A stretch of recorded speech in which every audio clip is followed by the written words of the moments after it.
Ya, instrumen pendekatan studi hukum.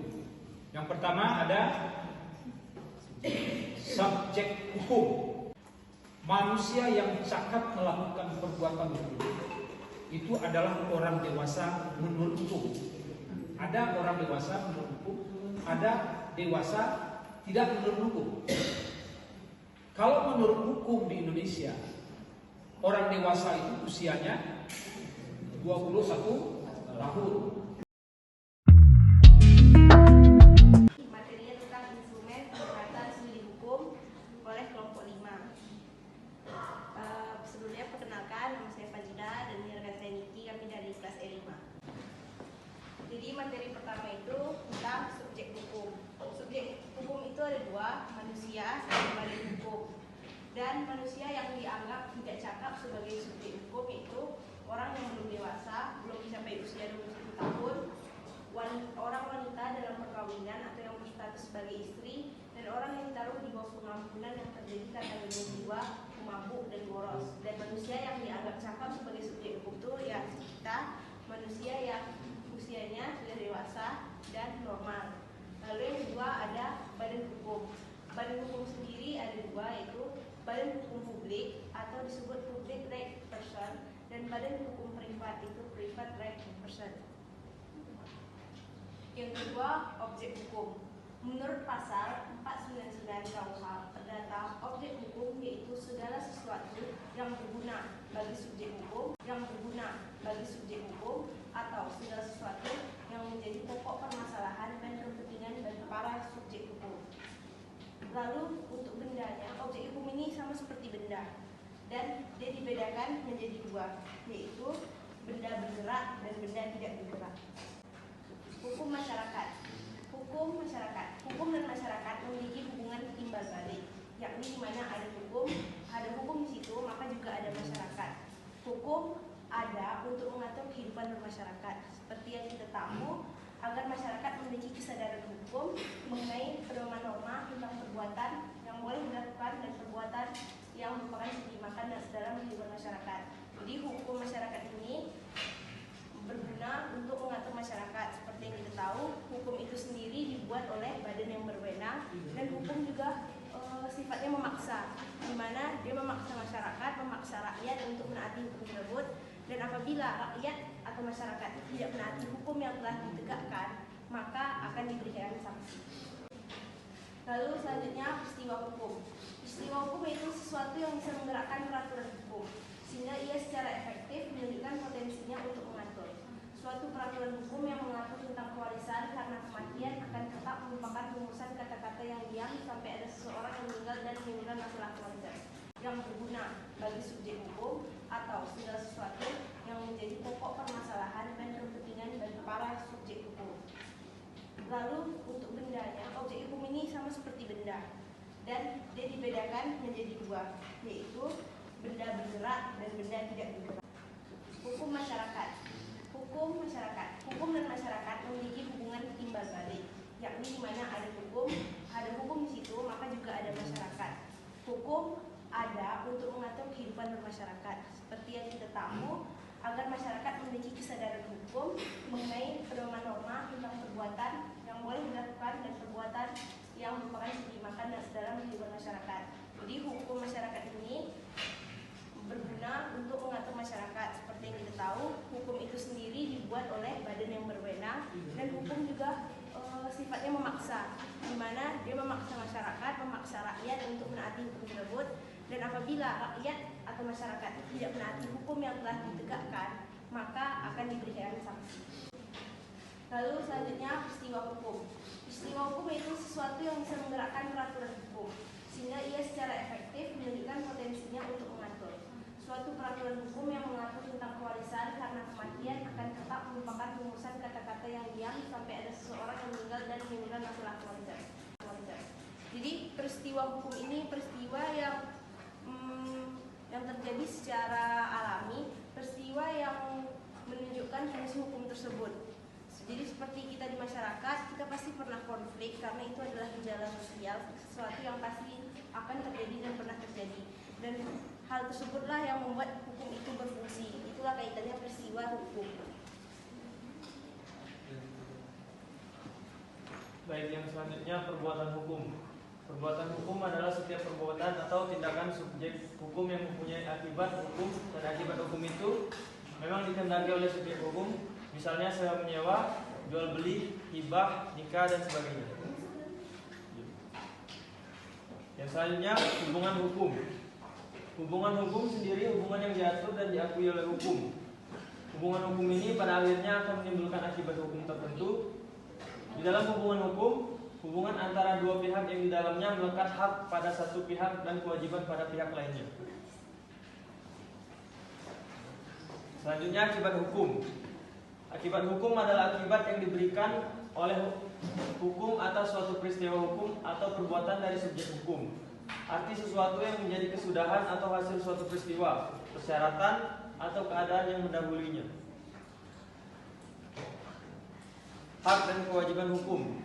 Untuk kewajiban hukum adalah kewajiban yang harus ditaati, serta jika tidak dilakukan maka akan diberikan sanksi hukum atau keadaan yang mendahulunya. Hak dan kewajiban hukum. Untuk kewajiban hukum adalah kewajiban yang harus ditaati, serta jika tidak dilakukan maka akan diberikan sanksi hukum yang berlaku pada suatu negara. Misalnya seseorang atau perusahaan wajib membayar pajak yang sesuai dengan peraturan-peraturan hukum yang sudah berlaku.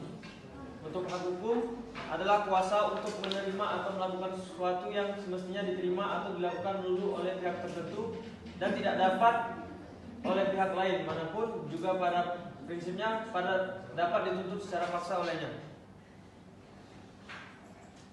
Peranan hukum di dalam masyarakat. Yang pertama, sebagai perlindungan kepentingan manusia agar kepentingan-kepentingannya terlindungi. Yang kedua, sebagai pengatur pergaulan hidup secara damai. Hukum mengkehendaki perdamaian. Dan yang ketiga, memperkuat atau memperlemah kecenderungan untuk menghargai nilai-nilai moral tertentu. Antara lain, tentang kesucian hidup, memperkuat atau memperlemah penghargaan terhadap otoritas umum, mempengaruhi perasaan nasionalisme, dan lain-lain. Baik, sekian dari presentasi kami. Adakah rekan-rekan yang ingin bertanya?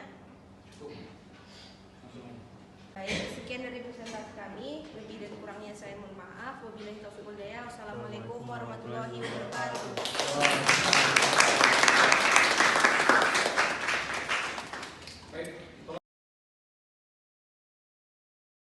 Assalamualaikum warahmatullahi wabarakatuh.